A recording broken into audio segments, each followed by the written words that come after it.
Hey guys, Terry here.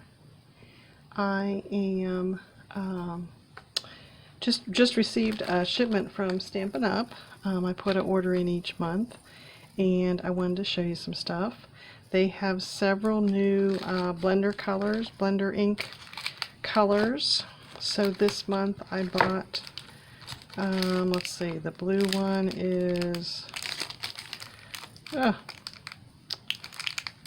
Seaside Spray. That must be one of the new blues. I'm not familiar with that color yet. I don't sell Stampin' Up, but I collect it like crazy. Purple Posy in the light and dark. The one thing I do like about their blends is their alcohol markers, and they come with a light and a dark, so there's no guessing like with Copics where you have to know the light and the dark, and these two colors are made to blend very well together. And then this one is Pretty Peacock.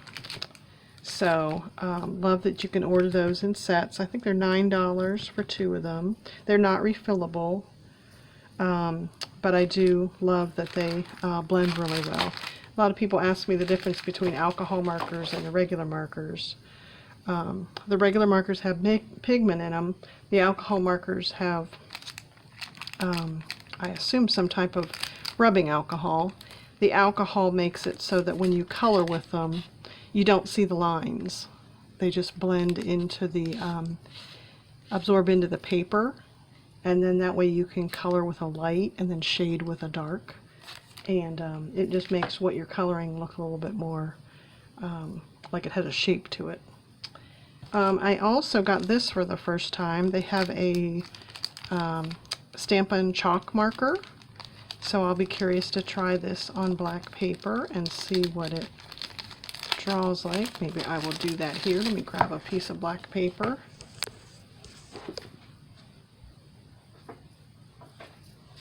Try this out here.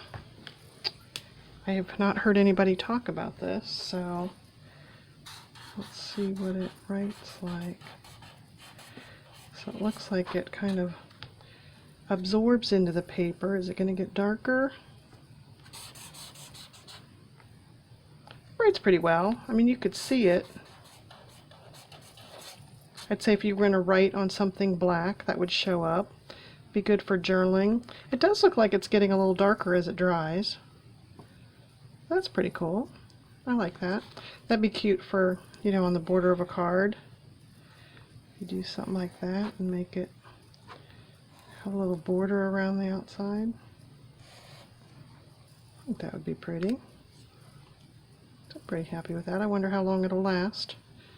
But it looks like it works pretty nice. I like it. So I got the stamp set Bring on the Presents.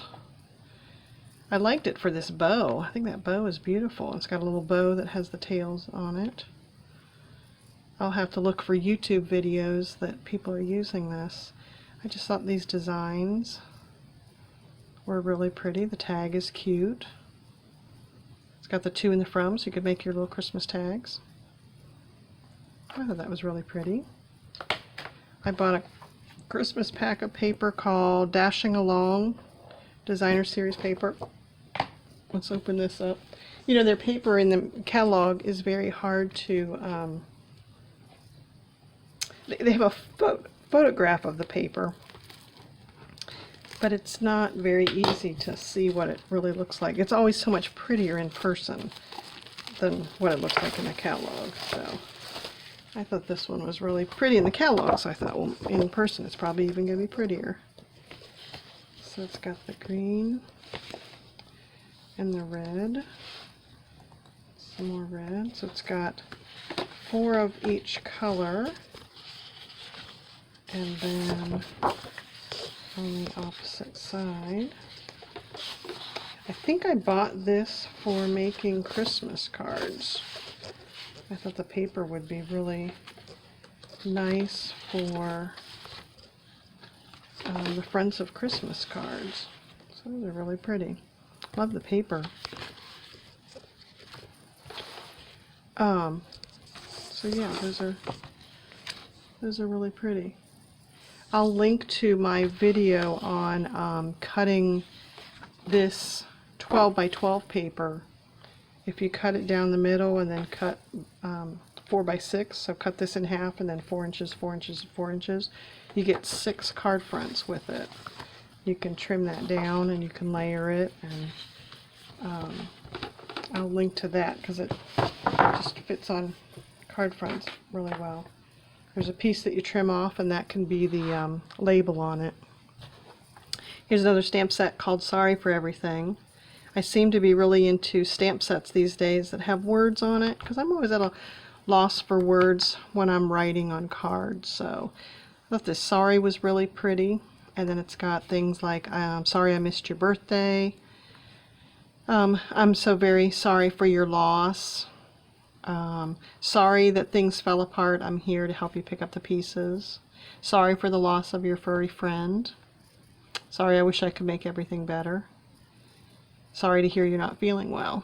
So I thought those things were really nice. So that was the end of my order there. And then I recently saw a tip online about how to put these labels on. So used to be I didn't put the labels on because I wanted these stamps to stick to the MISTI when I stamp on them. But now Stampin' Up! Has redone and made it called cling stamps.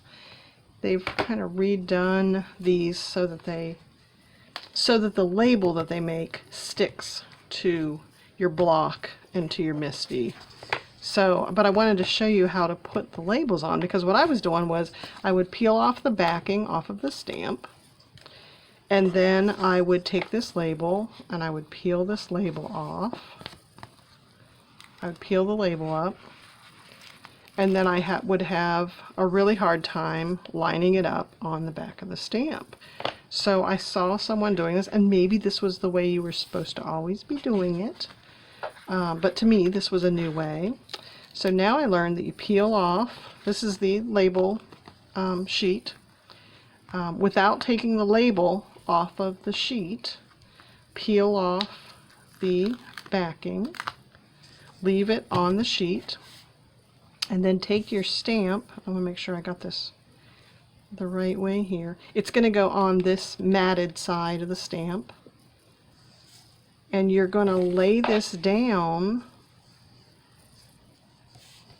kind of in this groove where the stamp is. And I'm just kind of lining up that end and that end and that end. So now I've got it stuck on the pad here. And if I've misaligned it, I can pull it back off of there. But now I've got it perfectly lined up. And I think what's nice about this is, you can see, this is sticky now. This is sticky, so it sticks to the block and to the MISTI lid so you can stamp. So, sorry, that's my doggies. Okay, chaos ensues when a dog goes by. They go crazy. But yeah, I really like that this is a new way to line up those stamp labels for each of them. So it just makes it a nice way. Try another one here. So this one is, it's hard to read them.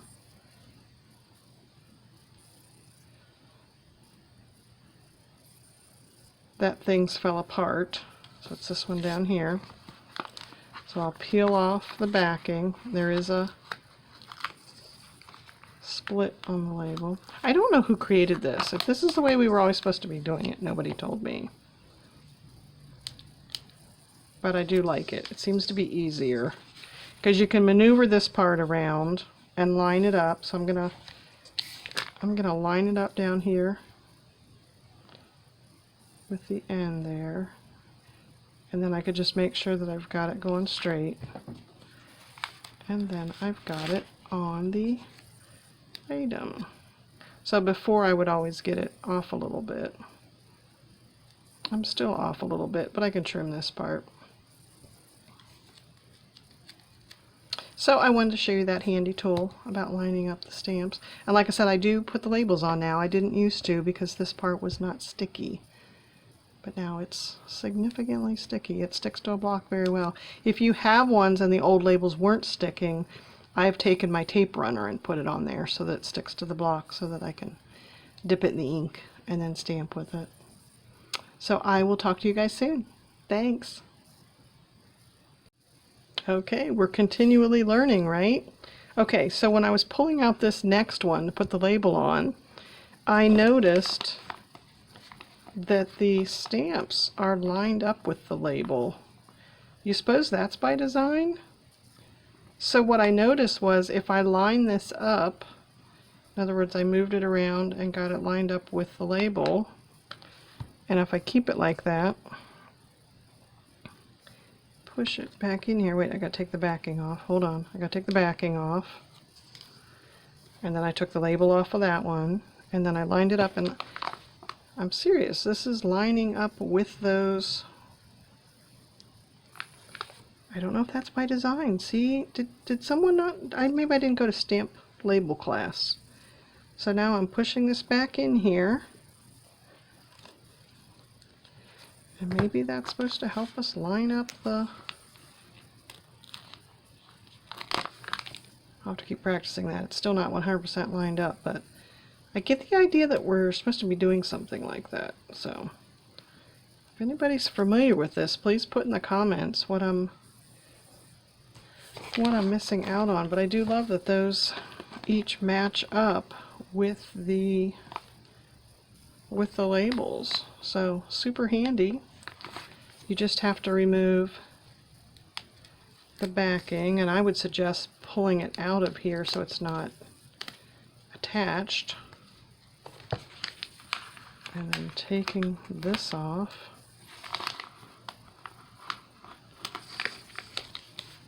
So I don't think you could do them all at the same time, but I do think this helps you line it up, and that way you're got a little bit better chance of lining it up. And then pull the label off. I don't know, maybe I'm making it overly complicated, but that's pretty cool they line up. Okay, now for real. Talk to you later.